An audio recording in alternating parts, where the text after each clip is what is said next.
Tuhan tega sekali ya, aku jatahi kok skenario peranku kok jelek terus, jadi orang miskin, jadi figuran, ditendangi, dibanting, sementara yang lain dapat peran enak terus.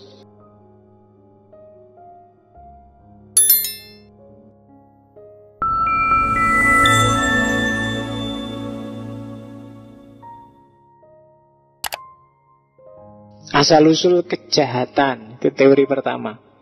Katanya Agustinus, Tuhan itu sempurna. Dan Tuhan membuat dunia ini juga sempurna. Kalau Tuhan sempurna, dunia ini sempurna, lah kok ada kejahatan, ada kekacauan, ada penyakit, ada bencana. Itu penyimpangan, deviasi. Itu apa? Penyelewengan. Sudah tidak asli lagi. Sudah dikacaukan sendiri oleh manusia. Jadi alam ini sudah sempurna, manusia juga sempurna. Cuma manusia dikasih kebebasan dan alam ini terus jadi rusak. Ada penyimpangan-penyimpangan. Dan penyimpangan itu pasti tidak diciptakan oleh Allah. Kerusakan itu pasti tidak diciptakan oleh Allah.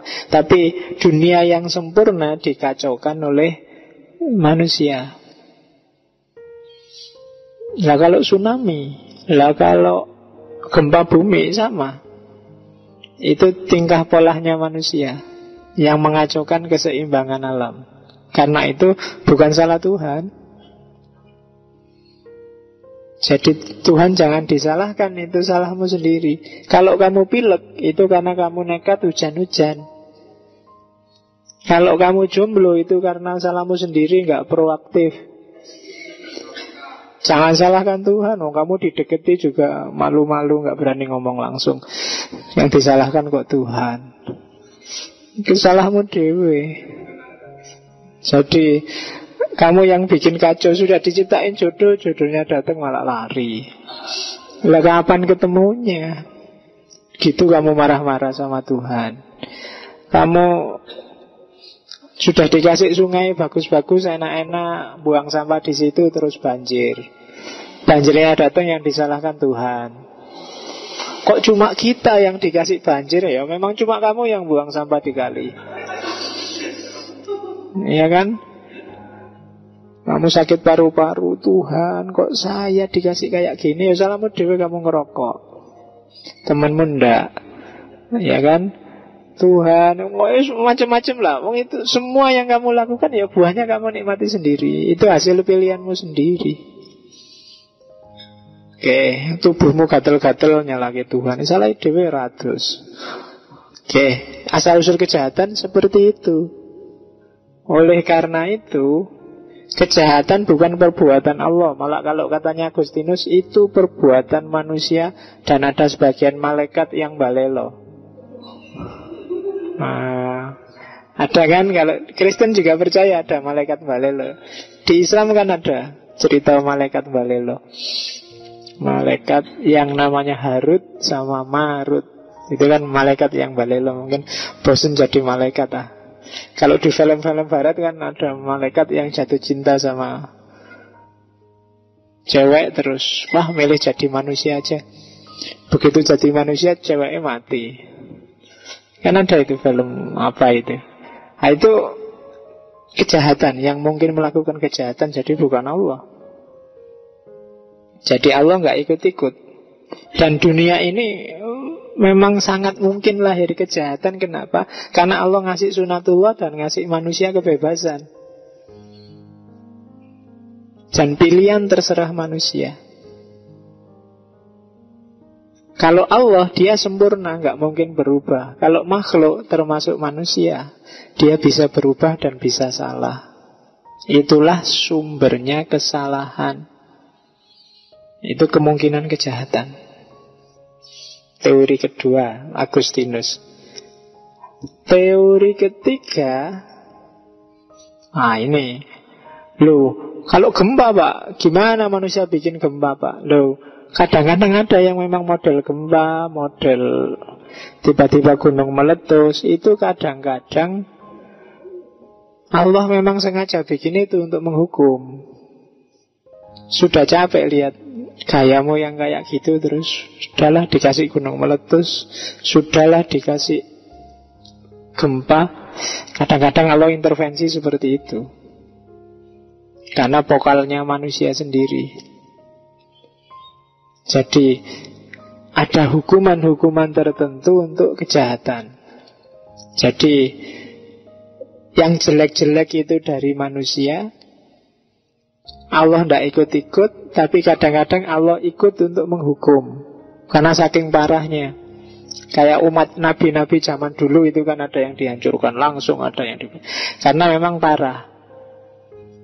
Hanya ya katanya umat nabi kita yang tidak, umatnya Nabi Muhammad yang Allah menyabar-nyabarkan diri sampai akhir zaman. Ya kan? Enggak dihancurkan langsung. Ya karena saking sayangnya pada Nabi Muhammad. Makanya kita enggak dihancurkan langsung. Tapi mungkin Allah sudah kuat lihat kita tiap hari itu. Nomor 1 gitu, mau dihancurkan Indonesia gitu. Nyebeli semua. Kalau lihat berita mungkin Allah sudah mules perutnya pengen mukulin. Nah itu hukuman untuk kejahatan. Jadi itu teodisinya Agustinus. Cuma pikirannya Agustinus tadi ini dibantah lagi oleh orang sana juga, bukan kita. Kalau kamu kan dengerin kayak tadi cuma manggut-manggut. Oh iya ya, berarti memang Allah nggak menciptakan kejahatan. Yang menciptakan itu manusia. Kadang-kadang kita juga dihukum oleh Allah karena kesalahan kita. Kalau kita kan senenganin nerima gitu. Tapi filosof yang lain zaman itu nggak terima, ndak ada salah logis di sana. Yang pertama, seandainya toh itu hasil karyanya manusia, kejahatan dan penderitaan itu, bukankah itu juga Allah tahu dan kuasa untuk menghentikannya? Lah kok Allah diem aja? Apa Allah nggak sayang kita? Pertanyaannya balik ke yang awal tadi. Jadi solusinya Agustinus tidak menyelesaikan masalah. Tetap balik ke pertanyaan awal. Bolehlah disebut bahwa ini salah manusia, hasil karyanya manusia sendiri. Banjir, tanah longsor karena manusia suka nebangi pohon dan seterusnya lah. Termasuk kamu jomblo tadi. Nah, katanya Schleiermacher, tokoh hermeneutik yang bantah Agustinus, seandainya toh begitu kan Allah juga tahu dan bisa menghentikan kan Allah. Apa susahnya sih Allah ngasih? Misalnya kamu males pendekatan tapi sama Allah dikasih juga, kan Allah maha kuasa. Tapi kok Allah nggak ngasih? Apa Allah nggak terlalu sayang sama kita? Kan Allah maha penyayang. Atau Allah nggak punya sifat itu? Balik lagi kan persoalannya ke awal. Jadi sudah dikasih solusi bagus-bagus, dimentahkan lagi. Nah, itu logika namanya. Itu yang disebut keterbatasan akal. Yang kedua juga begitu. Katanya siapa sih baik buruk itu selalu pilihan. Kadang-kadang juga orang yang tidak ngerti baik buruk melakukan keburukan. Orang tidak ngerti apa-apa, orang bodoh, tidak bisa membedakan mana baik, mana buruk. Ketika melakukan sesuatu, ternyata dia milih yang buruk. Itu berarti apa? Di kepalanya sudah ada informasi tentang keburukan. Lah yang ngasih siapa? Wong dia bodoh. Siapa lagi kalau bukan dia? Lah ya kan, loh. Inspirasi jahat itu loh. Kamu kan selama ini ngertinya sumber pengetahuan dari Allah langsung, ilmu laduni. Yo, pas kebetulan bagus-bagus. Tapi kadang-kadang para penjahat itu juga inspirasi langsung loh. Tiba-tiba punya ide, wah begal cara kayak gini, sip itu. Loh itu gak belajar loh itu. Kira-kira dari mana datangnya kayak gitu? Yang mengizinkan pengetahuan jahat itu masuk di kepalanya siapa? Nah itu gugatan kedua. Tidak selalu manusia aktornya. Kadang-kadang yang manusia itu tiba-tiba punya ide jahat sebagaimana manusia, tiba-tiba punya ide bagus, menemukan sains, menemukan ilmu baru. Demikian juga menemukan teknik kejahatan yang baru, kadang-kadang tanpa belajar. Jadi teodisinya Agustinus mentah lagi di sini. Tadi sudah nemu jawaban, dimentahkan lagi. Judek lagi kamu. Sekarang masuk ke Irenaeus. Oke, Irenaeus, ya wis, kalau gitu berarti Tuhan punya andil lah untuk berbuat jahat. Tapi jangan kesusu dulu bilang bahwa Tuhan itu jahat. Jadi gini loh katanya Irenaeus. Alam semesta ini, Tuhan itu sebenarnya ingin menciptakan manusia dan alam ini sempurna. Cuma ya ndak langsung tiba-tiba ujuk-ujuk manusia lahir terus ting jadi manusia sempurna yang lengkap, yang moralnya tinggi. Ndak. Harus melalui proses. Nah, dalam proses untuk menjadi sempurna inilah kadang-kadang harus melewati sakit demi sakit, melewati bencana demi bencana, melewati ujian demi ujian, sampai nanti dia sempurna. Jadi rahasianya di situ katanya Irenaeus. Ya memang Tuhan yang menciptakan kejahatan, tapi rahasianya apa? Bikin kita sempurna, bikin kita semakin teruji, bikin kita jadi manusia insan kamil karena sudah diuji, sudah. Nah, itu argumennya Irenaeus, teodisinya. Jadi ciptaan sempurna yang belum sempurna. Kayak kamu ini loh kan, sebenarnya kamu manusia yang sempurna, sudah dewasa, cuma kan belum jadi sempurna, perlu melalui beberapa aspek kehidupan lagi. Kalau orang Jawa sampai dadi wong, bagi orang Jawa kamu belum dadi wong, belum punya keluarga, belum punya penghasilan mapan, belum dadi wong. Kalau di agama jadi manusia sempurna, kayak di Ibnu Arabi ada insan kamil. Tapi untuk menuju ke sana banyak hal yang harus kamu lalui, termasuk penderitaan. Itu argumen pertama. Argumen kedua katanya Irenaeus, yo free will tadi. Tuhan memang harus mendesain alam semesta itu bisa untuk ajang berbuat baik, bisa untuk ajang berbuat jahat. Kenapa? Karena manusia juga dikasih kebebasan untuk milih berbuat baik dan berbuat jahat. Alam semesta didesain untuk memungkinkan orang bisa maling, karena manusia juga dikasih potensi bisa maling. Entah dia pakai apa enggak, maksudnya itu. Jadi Allah itu hanya ngasih potensi-potensi baik pada manusia maupun pada alam semesta. Tujuannya pada manusia. Gunung itu dikasih potensi bisa longsor, laut dikasih potensi bisa tsunami. Kemudian apa lagi? Sungai dikasih potensi bisa banjir. Dan manusia dikasih potensi bisa baik, bisa jahat, tergantung mana yang dia pilih. Ketika manusia berhadapan dengan sungai, dia bisa memelihara sungai atau merusak sungai. Kalau dia merusak sungai, maka potensi banjirnya sungai akan muncul. Kalau dia memelihara, ya tidak muncul. Nah, itu teori free will dari Irenaeus. Jadi kejahatan itu sifatnya potensial. Bukan kok Tuhan yang bikin kejahatan, manusialah yang mengaktualkan kejahatan itu dari cuma potensi terus jadi beneran. Kayak kamu dikasih punya potensi bisa sakit flu, karena manusia punya bakat untuk flu. Tapi yang mengaktualkan kamu flu beneran ya dirimu, gaya hidupmu, cara makanmu. Nah, itu argumen free will. Jadi kuncinya ada pada manusia.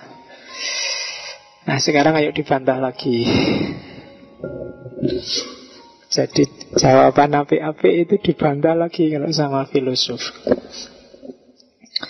Terus kalau pakai jawaban itu, Irenaeus, katanya beberapa filosof setelah dia, yang pertama, perilaku moral itu jadi nggak ada gunanya.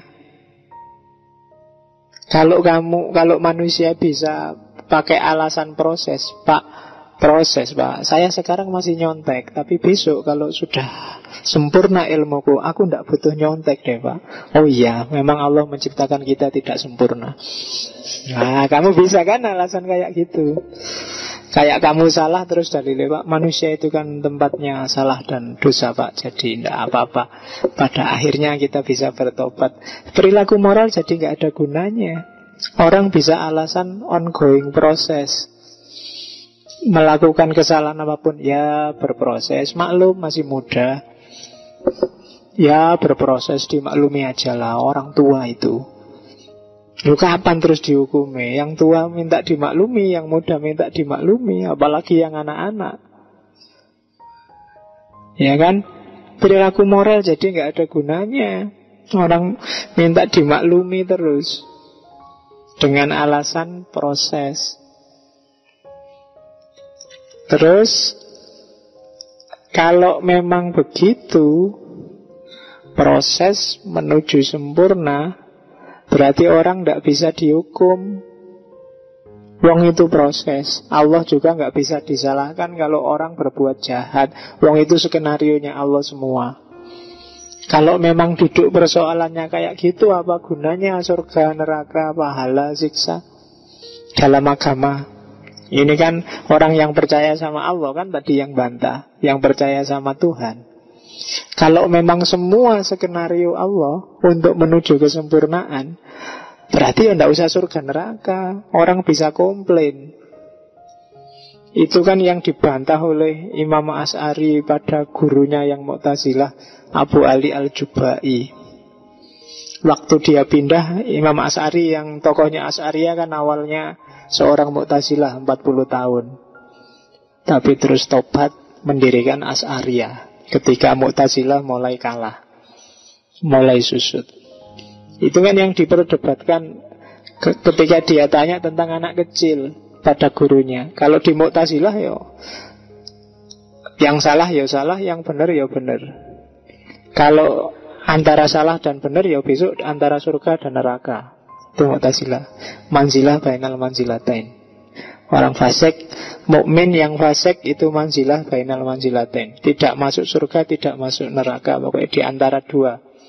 Ya mungkin nongkrong ngobrol bareng-bareng di depan surga sambil ngelirik neraka dikit itu. Itu kan manzilah bainal manzilatain. Tidak ada di sana juga tidak ada di sini. Ya besok kita ngumpul, kita kan termasuk mukmin yang dosanya banyak. Ya besok kita ngumpul bareng-bareng di depan surga, ngerokok-ngerokok, ngopi-ngopi sambil wah.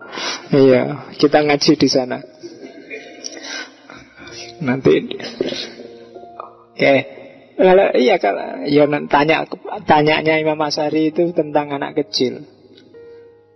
Guru kalau anak kecil meninggal, dia ada di surga apa ada di neraka? Yo, anak kecil kan nggak punya dosa, yo masuk surga. Tapi karena belum pernah melakukan amal baik, ya dia masuk surga di level paling bawah. Jadi surga basement lah, paling bawah sendiri. Ya kan surga itu kan kayak hotel, ada tingkat-tingkatnya. Yang paling tinggi bareng Nabi Muhammad, yang kelas basement itu ya yang nggak pernah melakukan amal baik. Terus katanya Imam Asy'ari, lah kalau bayinya protes, lu dulu ya Allah kenapa kok saya dimatikan waktu bayi?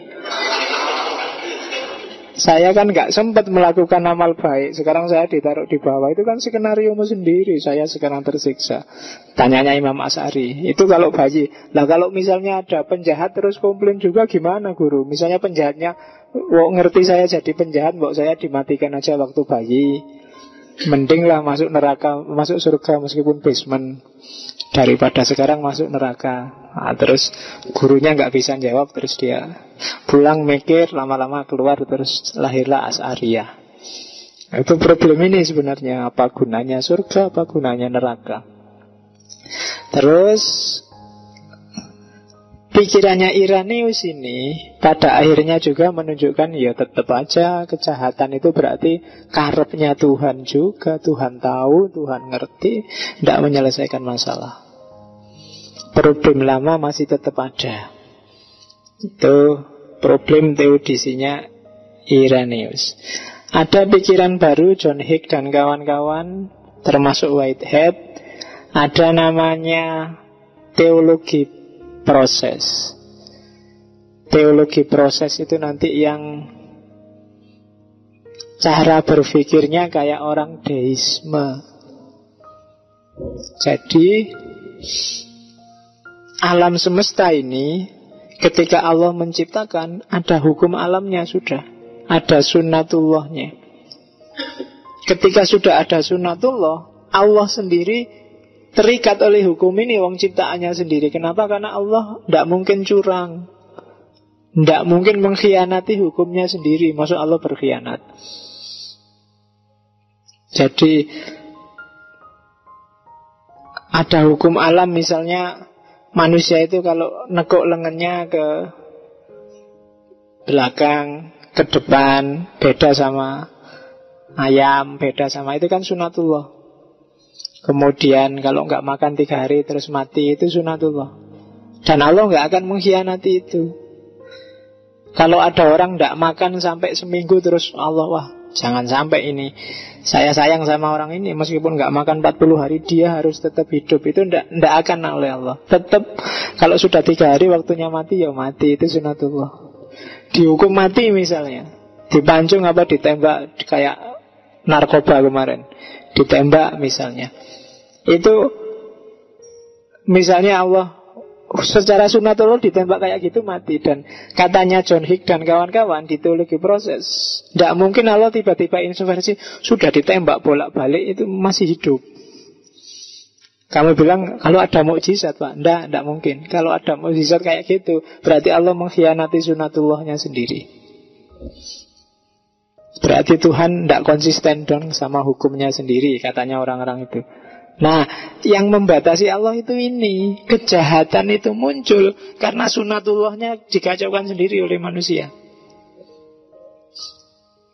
Allah itu sebenarnya pingin yang baik. Petunjuk yang dia berikan, modal kita untuk hidup itu dikasih akal sehat, dikasih hati nurani, itu selalu baik. Cuma pilihan kita itu yang mengacaukan segalanya. Dan Allah tidak akan mengkhianat. Kalau Allah kayak tadi loh, apa Allah nggak tahu ya saya menderita? Kalau katanya teologi proses, loh Allah tahu, tapi dia tidak akan mengkhianati hukumnya sendiri. Apa Allah nggak bisa tiba-tiba ngasih aku jodoh meskipun aku diem aja nggak nyari-nyari? Bisa. Tapi Allah nggak akan mengkhianati sunatullahnya sendiri. Kalau kamu diem aja ya nggak dapat. Itu sunat. Apa Allah nggak bisa? Aku nggak belajar, nggak usah kuliah, nggak usah ngapa-ngapain, tiba-tiba dapat ijazah. Bisa. Tapi Allah nggak mau mengkhianati sunatullahnya sendiri. Ya meskipun sekarang bisa beli ijazah. Itu juga termasuk mengkhianati sunatullah, bikin dunia kacau. Jadi kenapa ada kejahatan? Rumusnya itu ketertiban alam, kompleksitas alam, ada kejahatan, ada rasa sakit, itu semua sunatullah. Atau chaos ini kacau. Kalau Allah mengkhianati sunatullahnya sendiri, yang terjadi kacau, chaos. Tapi enggak, Allah milih tetap ada kejahatan, tetap ada penderitaan daripada chaos. Chaos itu kalau orang bingung lagi, tidak percaya sama sunatullah, lebih rusak lagi. Kamu tetap harus yakin kalau loncat dari atas ambaruk mau pelasa ke bawah itu kamu tewas. Itu sunatullah sudah. Kalau nggak percaya cobaan. Iya kan? Kamu yakin kan? Itu sunatullah. Tapi kalau Allah intervensi terus, ada orang loncat masih hidup, loncat masih hidup. Lama-lama orang nggak percaya sunatullah, yang terjadi chaos. Nanti kamu diam-diam loncat nggak mesti mati. Ya loncat mesti gitu. Ya kan? bisa rusak tatanan dunia kalau orang tidak percaya sunatullah. Itu yang disebut chaos. Jadi apa Allah nggak tahu, apa Allah nggak sayang? Tahu, Allah itu sayang. Tapi ya dalam rangka biar sunatullah tetap jalan dan Allah nggak mengkhianati prinsipnya, maka Allah nggak intervensi. Pandangan ini pandangan agak kontemporer, meskipun nanti implikasinya kalau kamu punya persepsi kayak gini, kamu punya ideologi namanya deisme. Deisme itu Allah yang tidak intervensi lagi sama kehidupan. Allah yang setelah menciptakan nggak peduli lagi sama realitas sehari-hari. Pokoknya sudah tak kasih hukum, selesai. Deisme itu dalam praktek ideologisnya nanti cenderung orangnya jadi sekuler. Urusan agama ya agama, urusan dunia ya dunia. Itu antara lain kelemahannya teodisi. Tuhan seolah-olah nggak ada. Apa gunanya punya Tuhan kalau semuanya sudah ada sunatullahnya? Berarti ngapain kita berdoa? Ngapain kita minta ke Tuhan? Ngapain? Berarti Tuhan setelah menciptakan dia pergi dan selesai. Itu kelemahannya argumen ini. Argumen teologi proses. Ada lagi yang selanjutnya, argumen main catur. Jadi bayangkan kejahatan melawan Tuhan itu kayak permainan catur. Yo, berarti catur antara Tuhan dan kejahatan. Evil, anggap aja setan lah yang kejahatan itu. Nah, Tuhan pasti tidak mungkin kalah wong Tuhan. Kalau Tuhan kalah pensiun dia. Jadi Tuhan pasti menang. Cuma setan ini juga pinter kan, meskipun ya kalau melawan Tuhan pasti dia kalah. Hanya saja wong dunia ini permainan yang ada hukumnya, hukum permainan ya sunatullah itu. Untuk menuju kemenangan sesuai skenarionya Tuhan, kan kadang-kadang harus ada pion yang mati, harus ada kuda yang mati, turun, gelanggang, kan harus ada itu. Dan itulah evil, itulah kejahatan, itulah bencana, itulah rasa sakit. Tapi ada skenario besar. Skenario besarnya apa? Kemenangan. Ya kan? Kalau kamu ingin main catur kan kadang-kadang harus mancing, wis bentengnya biar dimakan dulu, nanti ratunya tak makan. Itu kan korban benteng. Ini yang kejahatan, itu yang korban benteng ini. Tapi akhirnya kan kamu bisa makan ratu.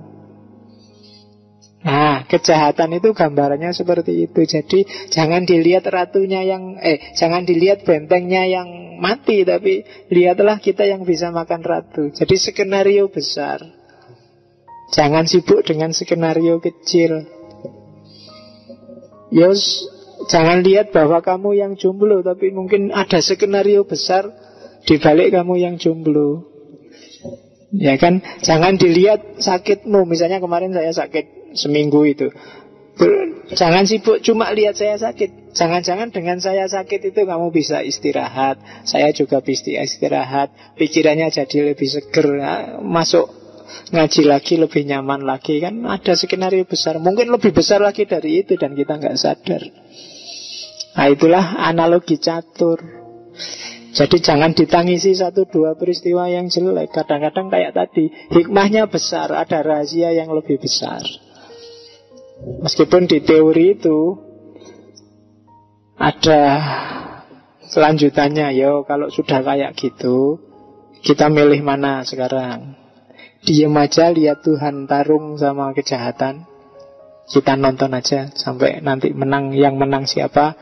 Atau bantu setan, atau bantu Tuhan. Itu alternatif hidup itu kan itu. Kalau bantu Tuhan ya berarti kita beragama, percaya sama Allah. Kalau bantu setan ya berarti kita ikut andil dalam kejahatan. Kalau diam aja ya kita jadi penonton, ngaji aja, nggak ikut-ikutan. Ya, oke, itu analogi catur. Oke, sekarang kita lihat. Ini tipe jawaban yang sering dipakai orang untuk jawab kalau ada kasus bencana, kalau ada kasus penderitaan, kalau ada kasus kesulitan secara umum. Itu tak, sebenarnya teodisi itu banyak dari para filosof, cuma kalau tak sampaikan semua kamu judek. Tak ringkes saja jadi beberapa. Yang pertama, hukuman pada orang-orang yang berdosa. Makanya kadang-kadang kalau dapat susah itu kan kamu meratapnya, Gusti Allah, dosa kula napa. Itu berarti kamu punya pandangan bahwa penderitaan itu karena dosamu. Makanya kalau dapat susah apapun, kamu kan mungkin yang terucap pertama istighfar, astagfirullah, salah apa tadi ya. Itu sebenarnya kamu punya persepsi pertama. Jadi menganggap segalanya dosa. Itu bikin bingung. Dulu para ulama ketika Baghdad itu jatuh, itu persis bingungnya kayak gini. Dosa apa ya wong Islam itu? Baghdad itu kan jatuh kalah sama orang-orang Mongol. Orang Mongol itu nggak cuma kafir, nggak punya Tuhan. Zaman itu Genghis Khan dan anak turunnya itu kan nggak peduli sama ada Tuhan apa enggak. Sementara Baghdad zaman itu city of God, kotanya Tuhan, isinya para alim, ulama, para habaib, masyayikh, orang-orang besar ada di sana semua. Diserbu orang-orang liar, orang desa, orang nggak kenal Tuhan, pokoknya kafir pol itu loh, kalah. Itu kan bingung para kiai, para ulama, itu justru apa ya orang Islam itu. Sama orang kafir kayak gini masih barbar bisa kalah. Dibantai habis-habisan, banjir darah di Baghdad, perpustakaan-perpustakaan dibakar. Ini hukuman mesti dari Allah. Mikirnya zaman itu gitu. Atau termasuk urusan masjid roboh dan gereja roboh.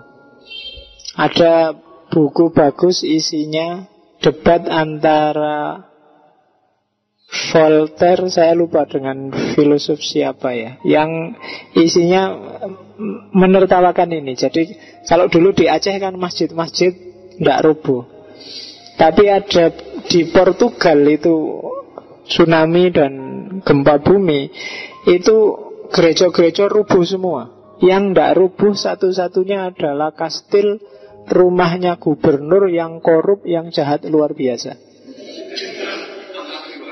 Yang paling tinggi lo itu kan diketawain habis-habisan sama Voltaire. Habis orang-orang agamawan kan senengannya gitu. Katanya Voltaire, lo kalau kayak gitu harap ngomong apa orang agamawan.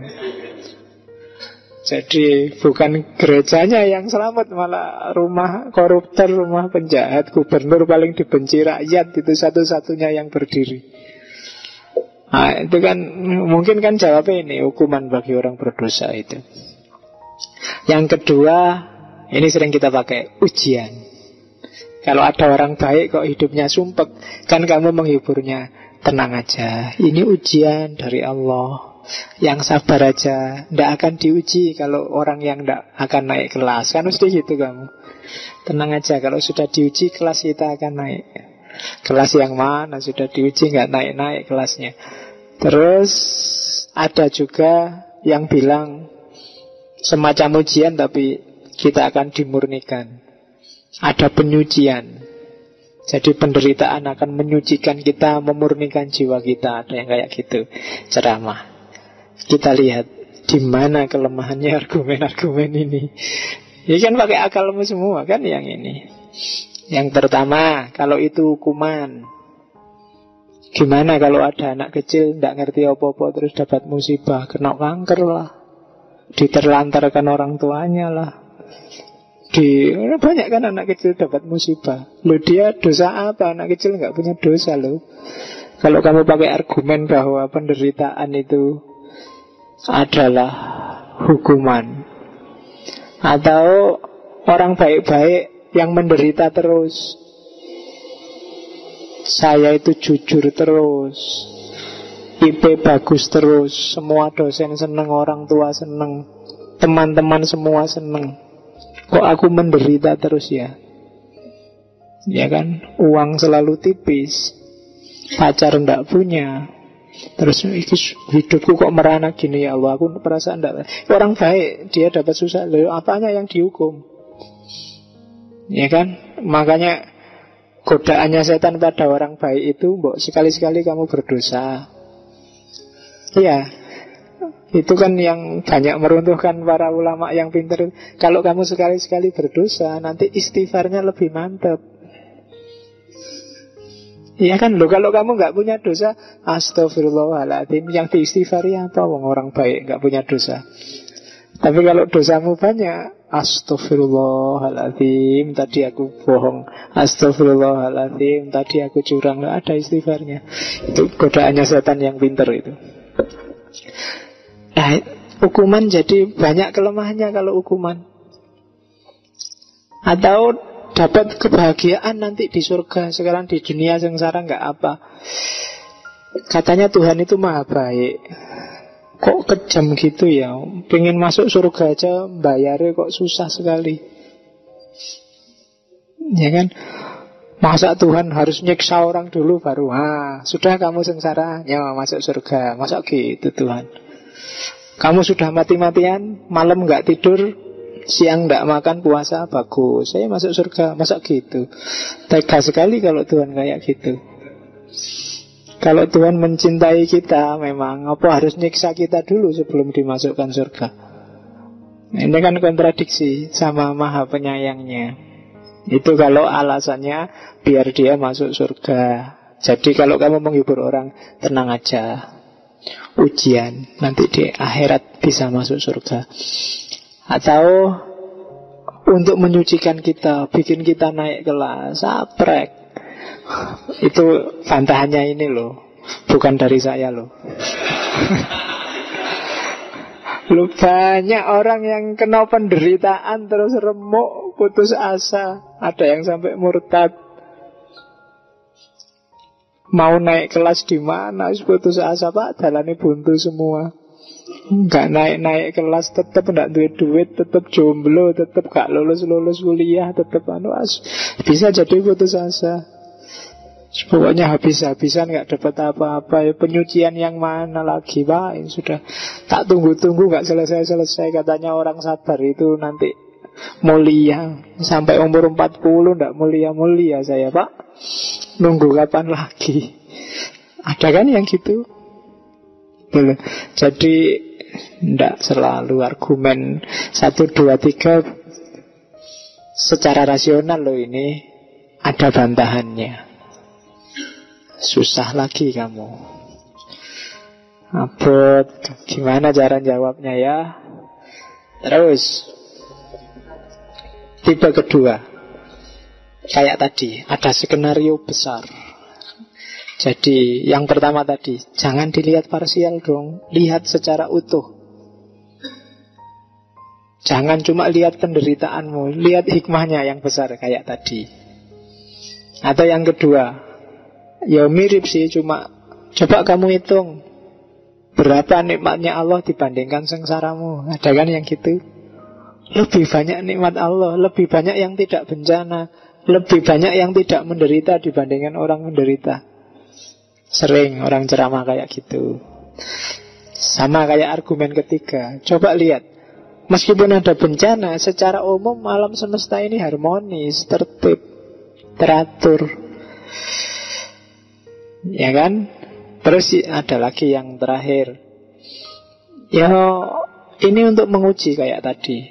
Dunia yang ada penderitaan ini justru dunia yang lebih baik bagi manusia. Dari situ orang ngerti mana orang sabar, mana orang tidak sabar, mana yang patuh, mana yang tidak patuh, mana yang ngambil pelajaran, mana yang enggak.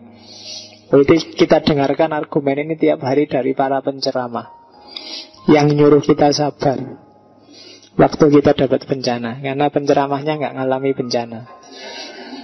Kalau dia sendiri ngalami bencana nggak bisa ceramah mesti. Nah, ini argumen skenario besar. Jawabannya sama kayak tadi. Kalau itu skenario besar, Apa yo trimo orang yang dapat jatah untuk menderita? Berarti harus ada yang jadi korban dulu. Jadi misalnya ini skenario, sudah ya kamu jatahnya jadi yang susah-susah, dia jatahnya jadi yang enak-enak. Lah kok tega Tuhan? Saya kok castingnya bagian yang jelek ya. Mbak aku sekali-sekali ya kan. Ada orang ngomong kemiskinan dan kekayaan itu ujian. Saya milih diuji kaya aja deh. Jangan diuji miskin. Kamu mesti milih gitu kan. Kalau memang argumennya skenario besar, mbok dalam skenario itu saya bagiannya yang enak-enak. Kok Tuhan tega sekali ya, aku jatahi kok skenario peranku kok jelek terus, jadi orang miskin, jadi figuran, ditendangi, dibanting-banting. Sementara yang lain dapat peran enak terus. Kelemahannya di situ. Dan apa ya adil Tuhan itu, seolah-olah penderitaan sebagian kecil orang sebagai tebusan bagi kebahagiaan semua orang. Kalau kayak gitu jawabannya kayak tadi, apa Tuhan itu ndak penyayang? Apa harus ada skenario kayak gitu? Tipe jawaban kedua. Ternyata juga skenario besar ada kelemahannya. Terus tipe jawaban ketiga yang paling sering kita dengar, melama-lama diskusi kok bikin telinga merah, adalah jangan cerewet. Kita itu ndak level kok mau bantah Tuhan. Ya kan? Berhadapan dengan Allah manusia itu nggak imbang. Beda levelnya. Kita ndak akan bisa paham, ndak akan bisa ngerti apa maunya Allah. Sudah, diam aja, jangan protes. Cuma dibantah lagi. Loh, itu filosof itu memang gitu kurang kerjaannya. Wong sudah disuruh diam pasrah lillahi ta'ala, yo masih dibantah. Nomor satu, ini kan main logika. Yo ndak logis no. Melarang orang yang menderita kok ndak boleh protes. Ya kan orang protes, wong dia menderita kok ndak boleh protes. Hidupnya sudah menderita, protes aja nggak boleh. Tega sekali kamu. Iya, wajar aja orang yang hidupnya ndak adil terus diprotes. Gitu loh. Terus lah kalau memang kenyataannya Tuhan ndak bisa disebut maha kuasa, maha adil, maha baik, ya jangan disebut. Kok marah-marah? Jangan dipaksa untuk disebut maha baik, maha adil. Kalau nggak boleh ya jangan marah. Memang nggak masuk akal kok. Itu jawabannya gitu. Jadi kalau urusan protes ya wajar orang protes, wong hidupnya susah. Masuk akal. Dan yang kedua, lah kok kita disuruh diem? Jawab aja pertanyaannya. Kalau memang Tuhan nggak layak disebut maha kuasa, maha adil, maha baik, ya jangan disebut begitu. Nah itu dijawab. Padahal tadi maunya sudah diam, jangan cerewet. Dijawab lagi. Itu kalau dikasih jawaban lagi, ya mesti nanti dijawab lagi. Kayak gini ada di filsafat skolastik. Coba kalian baca Ghazali, kalian baca Ibnu Rus, kalian baca Farabi, Ibnu Sina, mesti gayanya polemis. Jawab filosof ini, aku sendiri punya pikiran ini. Itu skolastik. Ya nanti gayanya biasanya kalau enggak dijamak, ditarjeh atau mauquf. Mauquf itu dibantah tapi enggak ada solusinya. Kayak teodisi ini mauquf, enggak ada solusinya. Sampai hari ini belum ada jawabannya. Kalau dijamak ya hasilnya ijma, sintesis, semua sepakat dengan jawabannya. Kalau ditarjeh itu berarti bisa dipilih jawaban yang dianggap valid. Kalau dijamak nggak bisa, ditarjeh nggak bisa, biasanya ya mauquf. Ya, problem-problem ini mauquf. Jadi tidak ada jawabannya sampai hari ini. Itu diantara problem abadinya filsafat itu teodisi. Untuk orang yang beragama. Ya paling tidak malam ini kita kan kenal. Oh, duduk persoalannya seperti itu. Kalau cuma berdasarkan akal, apa sih yang tidak bisa kamu bantah? Itu loh. Kayak tadi kan jawaban kamu merasa ini yang benar, dibantah. Dikasih lagi jawaban, ini paling yang benar ini, dibantah lagi. Dikasih lagi, dibantah lagi, dikasih lagi, sampai disuruh diem itu loh. Sudahlah, urusannya Tuhan. Itu masih dibantah lagi. Cirinya filsafat skolastik.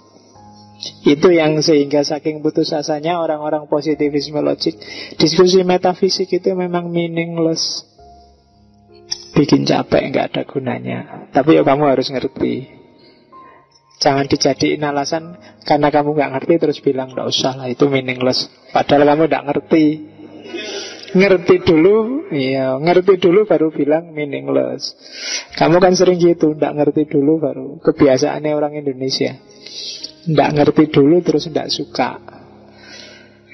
Oke, saya kira itu dulu. Jangan panjang-panjang. Sebenarnya masih ada beberapa filosof yang tak potong di sini.